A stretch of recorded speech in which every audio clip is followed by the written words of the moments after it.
a limousine that defies your imagination, an airplane that witnesses a tragic missing person case, and a futuristic car that crashed and burned. You won't believe the exciting stories the abandoned vehicles from our video tell. Get ready for bizarre, impressive, and moving stories, especially the sixth item will leave you thinking. And size does matter. If you want to secure an entry in the Guinness Book of Records, you have to break the dimensions of your competitors. With a length of over 30 meters, the Cadillac El Dorado meets this requirement with flying colors. Built in the 90s by U.S. car collector J. Orberg, the XXL limo has no less than 26 tires. In addition to a king-size waterbed, a small golf course, and a whirlpool, the car-like megalomaniac even has its own helicopter landing pad. The fact that the American dream has been restored to its former glory is, however, due to a restoration that was both complex and costly. When a museum on Long Island bought the giant limo in 2014, the long-orphaned vehicle was still in a pitiful condition. Museum director Mike Manning was not deterred by the lack of funding for the restoration and contacted his namesake Mike Deezer from the Deezerland Park Car Museum in Orlando. The moving behemoth then had to be disassembled into two pieces for transport to Florida. Parts from other Eldorados were used to repair the severe rust damage. After work had been temporarily halted due to the corona pandemic, the car makeover was finally completed in 2022. Since then, the limo has been ready for the road again. Well, as long as enough drivers can be found, of course. In addition to the actual driver, a second person is needed to steer the rear axles so that the giant car can get around the curves. P40 Kittyhawk. Basically, every abandoned vehicle always tells its own story. But that these stories unfortunately do not always find a happy ending is proven by the next case. In June 1942, 24-year-old Dennis Copping was a member of the Royal Air Force Volunteer Reserve. During his service, Copping eventually received an order to fly a damaged P40 Kittyhawk to a British base in Egypt. As it happened, the pilot took off on June 28 and has never been seen since. While every trace of Copping remains missing to this day, the aircraft was to be rediscovered in April 2012. After the astonishing, well-preserved aircraft was found by chance in the desert by some workers from an oil company, a search was launched for clues to the pilot's whereabouts. Basically, it is believed that Copping made a momentous navigational error and eventually ran out of fuel. The makeshift camp that had been set up next to the plane suggests that the young man initially survived the crash landing. The battery and radio again suggest that Copping was attempting to radio for help. But unfortunately, the radio's technology had been destroyed in the rough landing. At some point, the pilot probably decided to go out on his own, but he could not win the battle against the desert. Dymaxion. What was once touted as the car of the future has, in retrospect, aged conceivably poorly. Yet the Dynamax car has once again testified to the great goals set by its inventor, Richard Buckminster Fuller. The American inventor wanted to improve the living conditions of mankind with his creations. The incident that took place in 1933 therefore seems all the more tragic. During an exhibition in Chicago, the Dymaxion overturned after a collision, killing the driver. Chrysler, which had previously expressed interest in the unusual vehicle, subsequently withdrew from all further planning. The bottom line, however, is that the Dymaxion was actually quite advanced for its time. While fuel consumption was 7.8 liters per 100 kilometers, the car could accommodate 11 passengers and reach a top speed of over 190 kilometers per hour. Of the 3 units Fuller built, only one remains today.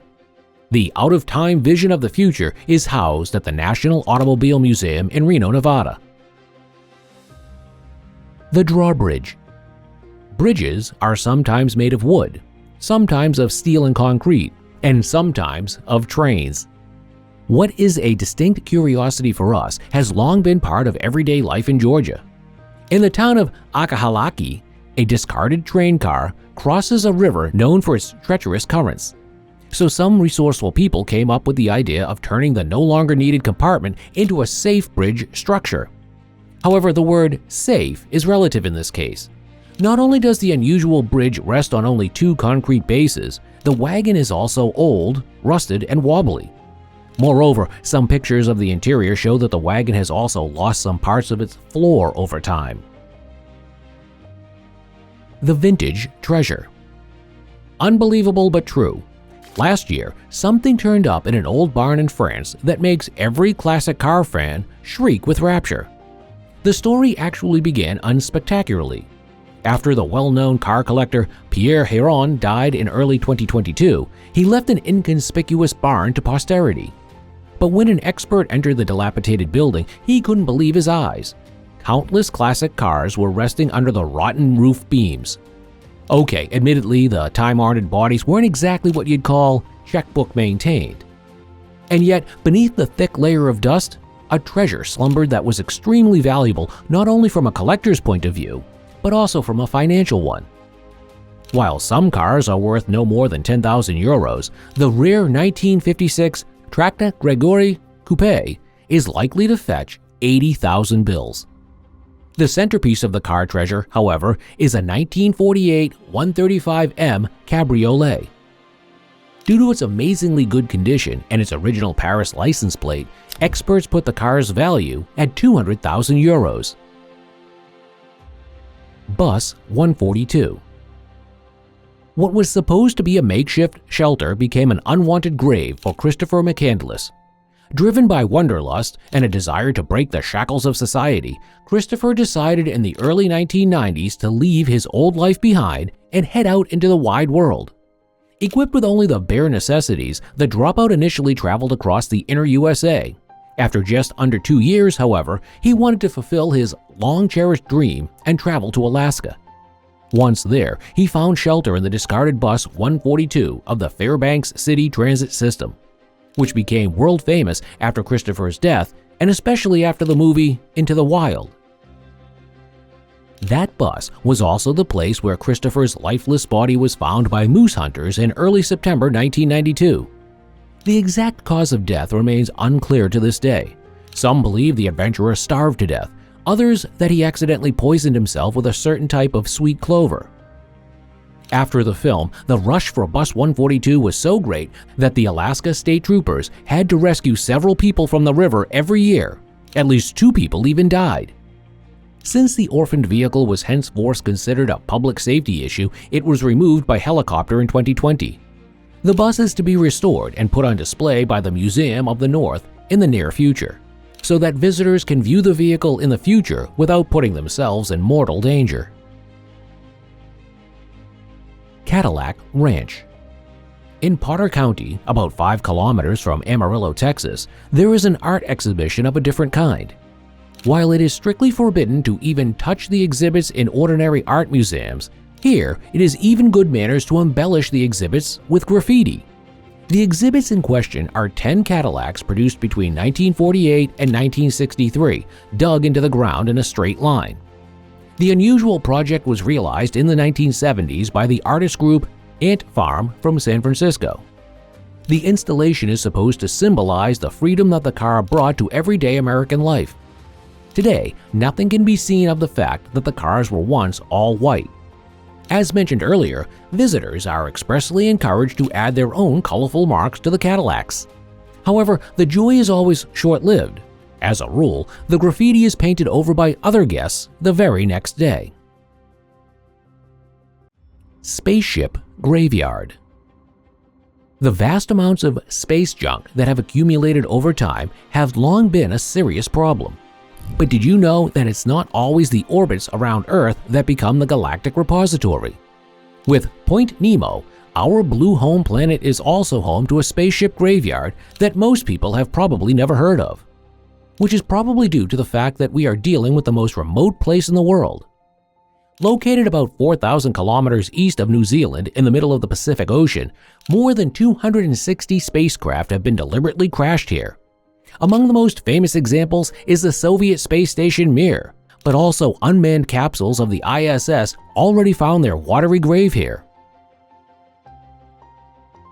The Airplane House. A Boeing 727 is probably the last thing you would expect to see when walking through the Oregon woods.